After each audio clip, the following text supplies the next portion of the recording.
Bienvenidos, somos estudiantes de la carrera de Medicina en la Universidad Autónoma de Nicaragua, UNAM-Managua. Como parte del curso de Bioquímica, en este video nos corresponde hablar de la oxidación de ácidos grasos y cetogénesis. Como podrán observar, nos detendremos a describir las reacciones implicadas en ambos procesos bioquímicos, así como las enzimas que forman parte integral de dichos procesos, su regulación y otros aspectos. Por último, describiremos algunos aspectos clínicos de interés asociados a ambos procesos. Antes de abordar más en la materia, conviene recordar algunos conceptos. Ahora bien, a veces hablamos de la grasa como si fuera una sustancia malévola empañada en nuestra destrucción nutricional, pero como recordaremos de la grasa, son pequeñas moléculas elegantes, cada una compuesta de 3 colas largas de hidratos de carbono unidas a una pequeña molécula similar a una percha llamada glicerol. Al igual que las otras moléculas biológicas grandes, tienen funciones esenciales en la biología de los seres humanos y otros organismos. Además, según muchos estudios nutricionales recientes, el azúcar es la causa de muchos más problemas de la salud que la grasa. En este sentido, los ácidos grasos son componentes de distintos grupos de lípidos complejos, muy importantes en la composición de la materia viva. Presentan una cadena larga y son saturados si sus enlaces son sencillos e insaturados si se tiene uno o más dobles enlaces como se aprecia en la figura. Por otro lado, una reacción redox o oxidación-reducción es un tipo de reacción química en donde se transfieren electrones entre dos especies. Así, la oxidación es la reacción o proceso químico mediante el cual una molécula, átomo o ion pierde electrones como parte de su simultaneidad de los procesos redox.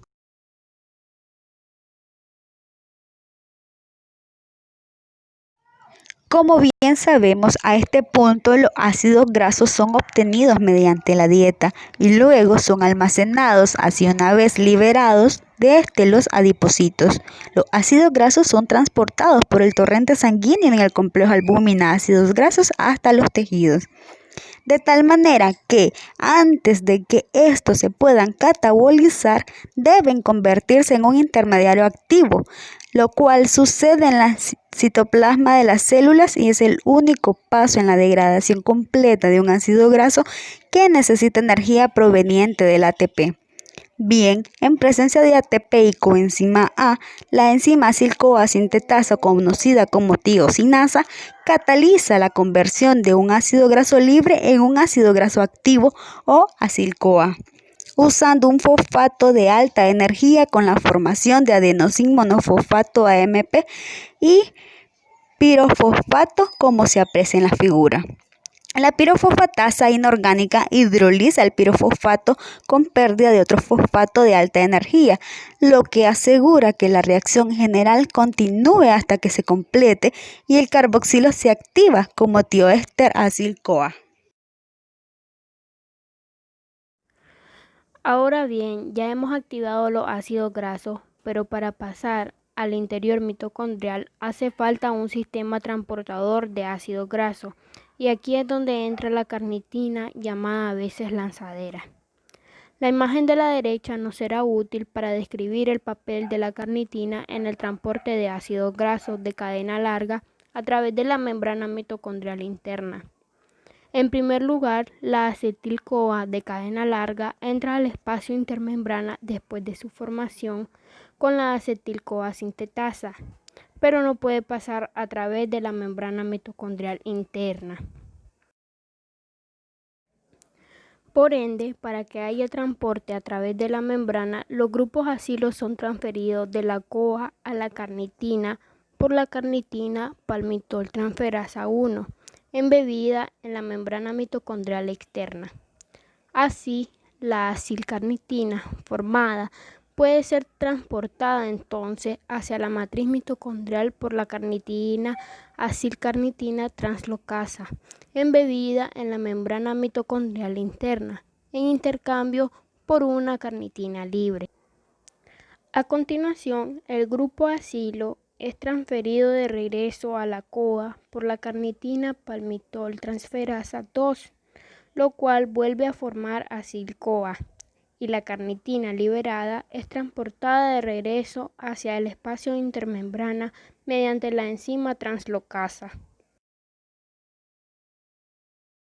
Una vez dentro de la matriz mitocondrial, el acetil-CoA se degrada para obtener fragmentos de 2-carbono y acetil-CoA en abundancia, en un proceso esencial para la cetogénesis conocido como beta-oxidación.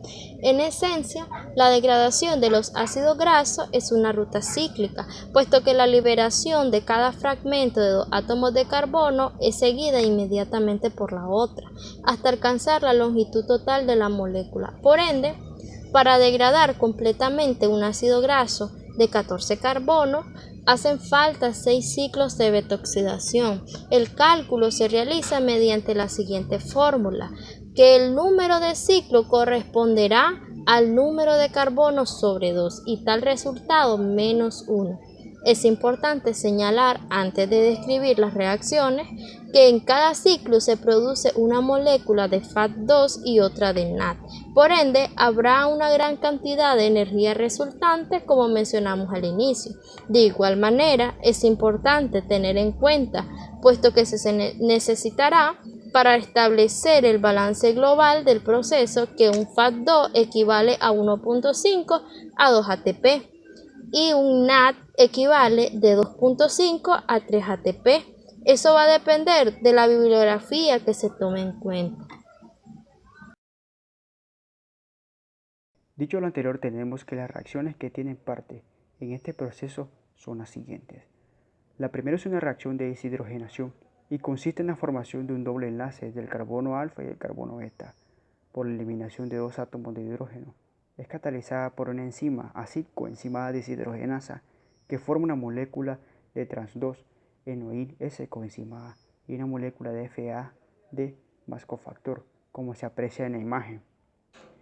Siguiendo la línea de la imagen, las reacciones 2 y 3 se corresponden con la hidratación y deshidrogenación. La hidratación es catalizada por la enoil coenzima hidratasa. Entre tanto, la deshidrogenación es mediada por la 3-hidroxiacil coenzima deshidrogenasa y en esta última reacción depende del cofactor NAD+. La hidratación del trans-2-enoil S coenzima A da origen a un 3-hidroxiacil coenzima A, cuya deshidrogenación procede de una molécula de 3-cetoacil coenzima A y un NADH más H-. El FADH2 y el NADH, producidos en las primeras 3 reacciones de la beta-oxidación, son reoxidados a través de la cadena transportadora de electrones, gracias a lo cual participan en la producción de ATP, 2 moléculas por cada FADH2 y 3 moléculas por cada NADH-. Por último, la cuarta reacción es fragmentación. En cada ciclo de beta-oxidación que elimina una molécula de 2 átomos de carbono, finaliza con una fragmentación teolítica del carbono ceto, el cual es atacado por la coenzima A en el enlace entre los carbonos alfa y beta. Esta reacción es catalizada por la enzima B-beta-cetotiolasa o tiolasa, y sus productos son una molécula de acil coenzima A, el ácido graso activado con 2 átomos de carbono menos y una de acetil coenzima A menos.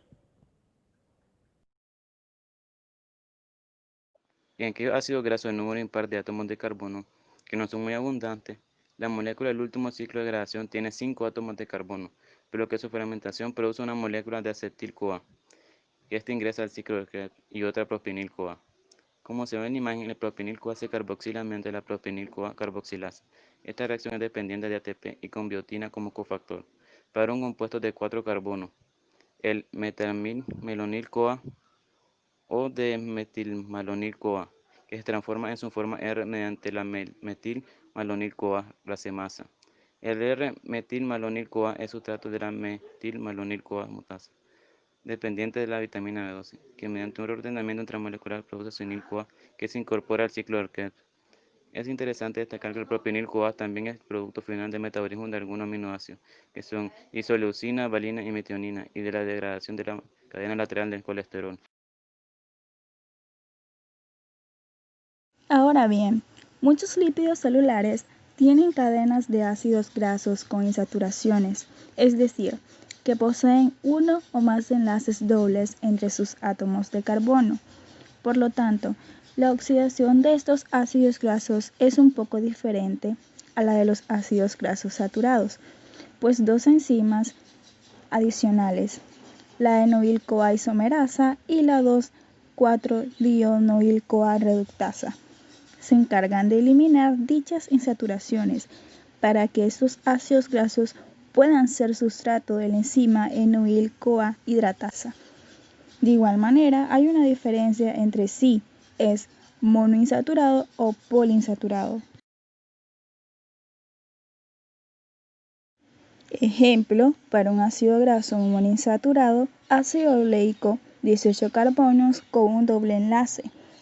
Transcurridas 3 series de beta-oxidación, el oleoil-CoA produce 2,2-cenoil-CoA, que mediante la enoil-CoA isomerasa se transforma en 2,2-cenoil-CoA, que es reconocido por la enoil-CoA hidratasa de la beta-oxidación, proceso que se repite 5 veces más de la forma estándar, tal como se aprecia en la imagen. En cambio, para un ácido graso poliinsaturado, como el ácido linoleico, el problema lo solventan dos enzimas, la isomerasa, que transforma los enlaces cis-delta-3 en trans-delta-2, y una reductasa, que elimina los dobles enlaces de los ácidos grasos poliinsaturados. En este ejemplo, tras 3 series de beta-oxidación, el linoleico-A produce cis-delta-3 y cis-delta-6, 2-desenol-CoA, que es un sustrato para la enol-CoA isomerasa, que lo transforma en trans-delta-2 y cis-delta-6, 2-desenol-CoA. Sobre este compuesto se produce una secuencia de beta-oxidación y la primera reacción, la oxidación de una nueva secuencia. El compuesto que se obtiene trans-delta-2 y cis-delta-4 desenol-CoA es transformado por la 2,4-dinucleótido fosfato como coenzima para dar trans-delta-3 desenol-CoA, sobre el que actúa nuevamente la enol-CoA isomerasa, que produce trans-delta-2 desenol-CoA, que seguirá 4 series de beta-oxidación estándar. Se quiere destacar el hecho que en la bacteria E. coli la 2,4-desenol-CoA reductasa produce directamente trans-delta-2 enol-CoA, por lo que no requiere la acción posterior de la isomerasa. Ahora bien, a nivel mitocondrial, la beta-oxidación es controlada por el ingreso y participación de algunos sustratos en la mitocondria. La oxidación de los ácidos grasos consume un combustible precioso y está regulado para que ocurra solo cuando la necesidad de energía de mejor manera es importante enfocarnos en los detalles de la imagen. Bien, empecemos. Cuando la dieta proporciona una fuente lista de carbohidratos como combustible, la beta-oxidación de los ácidos grasos es innecesaria, por lo tanto se regula negativamente. Dos enzimas son claves para la coordinación del metabolismo de los ácidos grasos: acetil-CoA carboxilasa, la primera enzima en la síntesis de los ácidos grasos, y la carnitina aciltransferasa 1, que limita el transporte de los ácidos grasos a la matriz mitocondrial. Una comida alta en carbohidratos eleva el nivel de glucosa en la sangre y por lo tanto desencadena la liberación de insulina. La proteína fosfatasa dependiente de insulina desfosforila la acetil-carboxilasa activándola. Así, la acetil-carboxilasa cataliza la formación de malonil-CoA, el primer intermediario de la síntesis de ácido graso, y el malonil-CoA inhibe la carnitina aciltransferasa 1, evitando así la entrada de ácido graso en sangre. Caen entre las comidas. La liberación de 5-glucagones activa la proteína quinasa dependiente de AMP cíclico, que fosforila e inactiva la acetil-CoA carboxilasa. De igual manera, cuando aumenta la AMP quinasa, también fosforila e inactiva la acetil-CoA carboxilasa, de tal manera que la concentración de malonil-CoA disminuye y se libera la inhibición de la entrada de ácido graso en las mitocondrias, y los ácidos grasos ingresan a la matriz mitocondrial y se convierten debido a que el glucagón también desencadena la movilización de ácidos grasos en el tejido adiposo. Un suministro de ácidos grasos también comienza a llegar a la sangre. Es importante mencionar que la beta-oxidación se relaciona con otros procesos. Esta postura es mejor descrita en la siguiente imagen. Como vemos, en la etapa número 1, un ácido graso de cadena larga se oxida para producir residuos de acetilo en forma de acetil-CoA. A este proceso se le conoce como oxidación beta. En la etapa número 2, los grupos acetilo se oxidan a CO2 a través del ciclo del ácido cítrico. Por último, en la etapa número 3, los electrones derivados de las oxidaciones de las etapas 1 y 2 pasan al O2 a través de la cadena respiratoria mitocondrial, proporcionando la energía para la síntesis de ATP por fosforilación oxidativa. De igual manera, conviene estudiar el balance global del proceso de la beta-oxidación. Como se describe antes, la oxidación de cada FADH durante el transporte electrónico y la fosforilación oxidativa proporciona cerca de 1.5 moléculas de ATP. De manera semejante, la oxidación de cada NADH proporciona aproximadamente 2.5 moléculas de ATP. El rendimiento de ATP por la oxidación del palmitoil-CoA, que genera 7 FADH, 7 NADH y 8 acetil-CoA para formar CO2 y H2O, se calcula como sigue: 7 FADH por 1.5 ATP da como resultado 10.5 ATP. 7 NADH por 2.5 ATP da como resultado 17.5 ATP. 8 acetil-CoA por 10 ATP da como resultado 80 ATP a 108 ATP. La formación del palmitoil-CoA a partir de un ácido palmítico utiliza dos equivalentes de ATP. La síntesis neta de ATP por molécula de palmitoil-CoA es por lo tanto de 106 moléculas de ATP.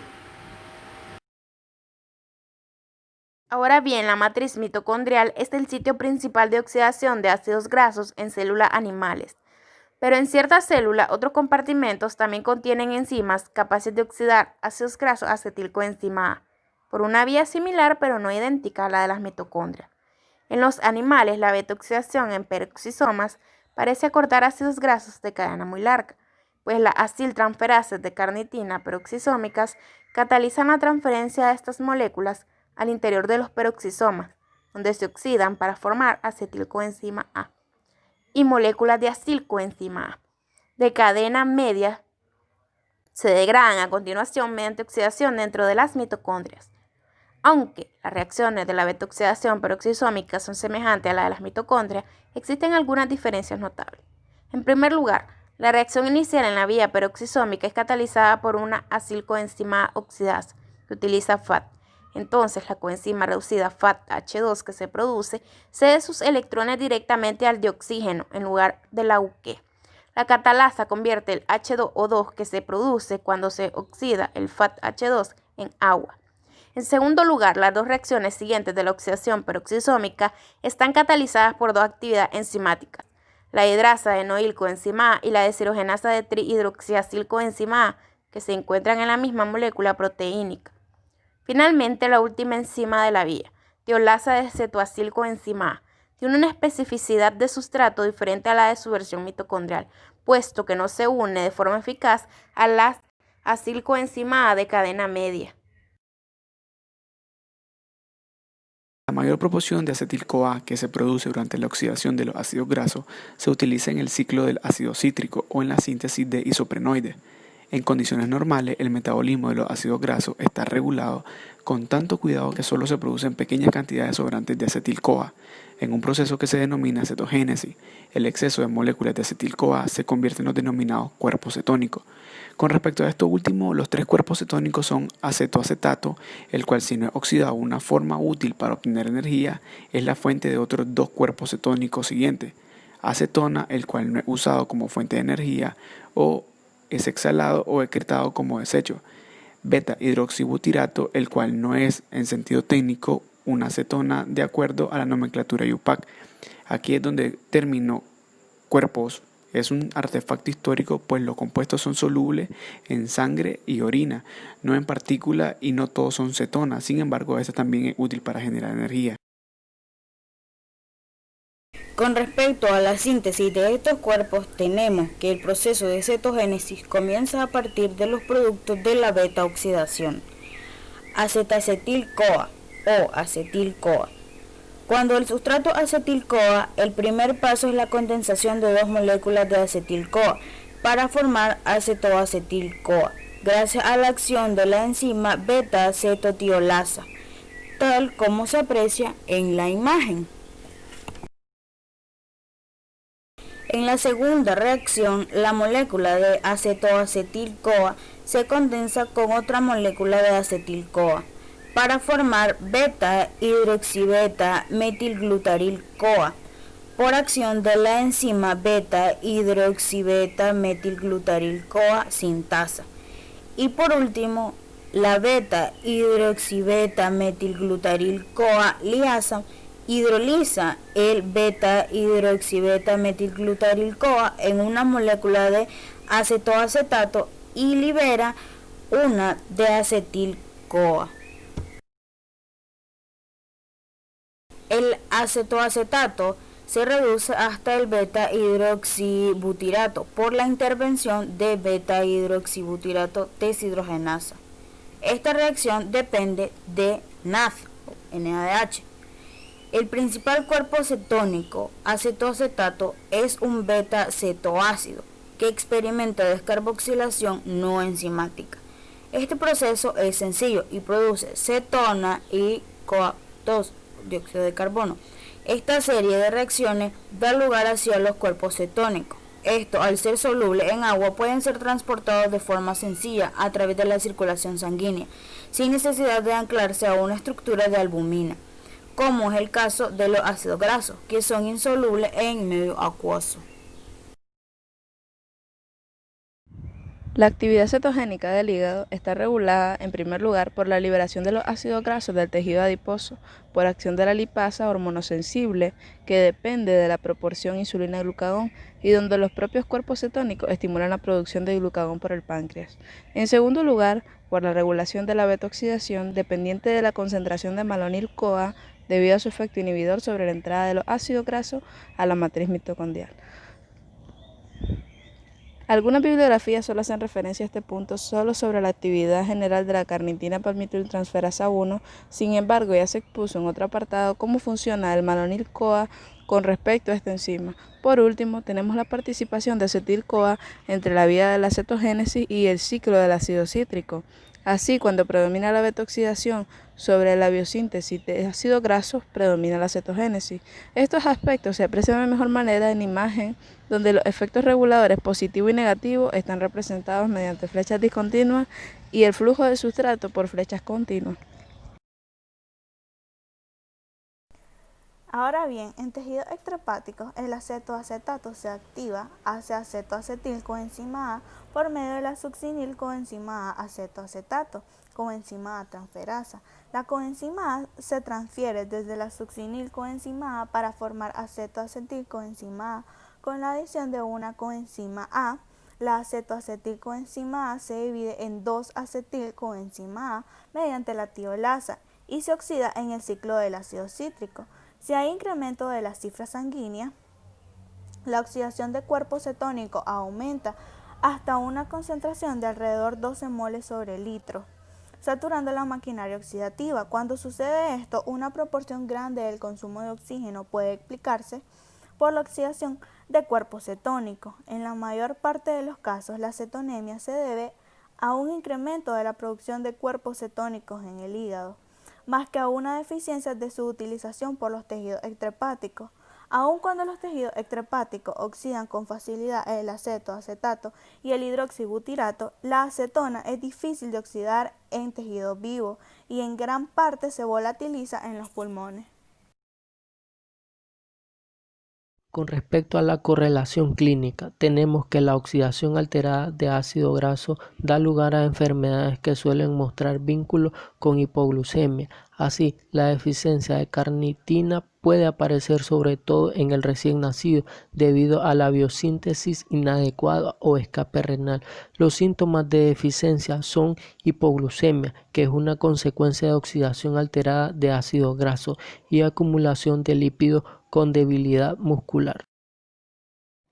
Los defectos hereditarios de la enzima de la beta-oxidación y de la cetogénesis también llevan a hipoglucemia no cetótica, coma e hígado graso. Se conocen defectos en la 3-hidroxiacil-CoA deshidrogenasa de cadenas larga y corta.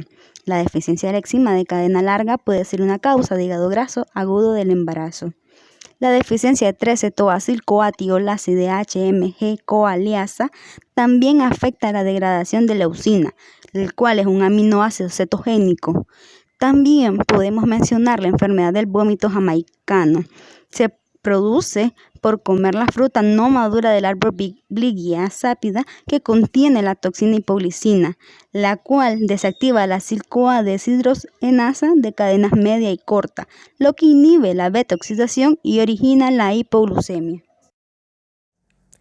Este modelo general de metabolismo se exagera para producir los estados patológicos que se encuentran en la diabetes mellitus, la forma tipo 2 de la cual es cada vez más frecuente en países occidentales, la enfermedad de los corderos gemelos y la cetosis en ganado vacuno en lactación. Las formas no patológicas de cetosis se encuentran en situaciones de alimentación con alto contenido de grasa y luego de ejercicio intenso durante el estado posterior a la absorción. Incluso en ciertos defectos en los factores neuroglandulares hipofisarios que regulan la degradación y síntesis de los cuerpos cetónicos, juntos a trastornos en el metabolismo de hidrocarburos, son causantes de la condición de hipercetonemia. Con respecto a la cetoacidosis, podemos decir que es una afección que pone en riesgo la vida. Cuando el aporte de carbohidrato está disminuido, se procesa energía por esta vía. Se dice que el cuerpo está en cetosis. Si los niveles de cuerpos cetónicos son demasiado altos, el pH de la sangre cae, resultando en cetoacidosis. El cuerpo empieza a descomponer la grasa demasiado rápido, el hígado descompone la grasa y la convierte en un impulsor llamado cetona. Las cetonas se producen normalmente cuando el cuerpo descompone la grasa después de mucho tiempo entre comidas. Cuando las cetonas se producen rápidamente, se acumulan en la sangre y la orina.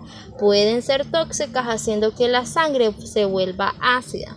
Esto es muy frecuente en pacientes con diabetes tipo 1 sin tratar y en alcohólicos tras beber y no comer. Algunas veces la cetoacidosis diabética es el primer signo de diabetes tipo 1 en personas que aún no reciben diagnóstico. También puede ocurrir en alguien a quien ya se le ha diagnosticado diabetes tipo 1. Una infección, una lesión, una enfermedad seria, pasar por altas dosis de insulina o una cirugía pueden llevar a cetoacidosis diabética en personas con diabetes tipo 1. Las personas con diabetes tipo 2 también pueden presentar cetoacidosis diabética, pero es menos común y menos agresiva. Usualmente se desencadena por un nivel de azúcar descontrolada en la sangre por un largo tiempo, pasar por altas dosis de medicamento o una enfermedad o infección grave. En imagen se presentan algunos de los síntomas comunes por esta infección, que son disminución del estado de conciencia, respiración acelerada y profunda, resequedad en la boca y la piel, enrojecimiento de la cara, micción frecuente o sed que dura un día o más, aliento a fruta, entre otros. Eso es todo lo que tenemos que compartir con respecto a oxidación.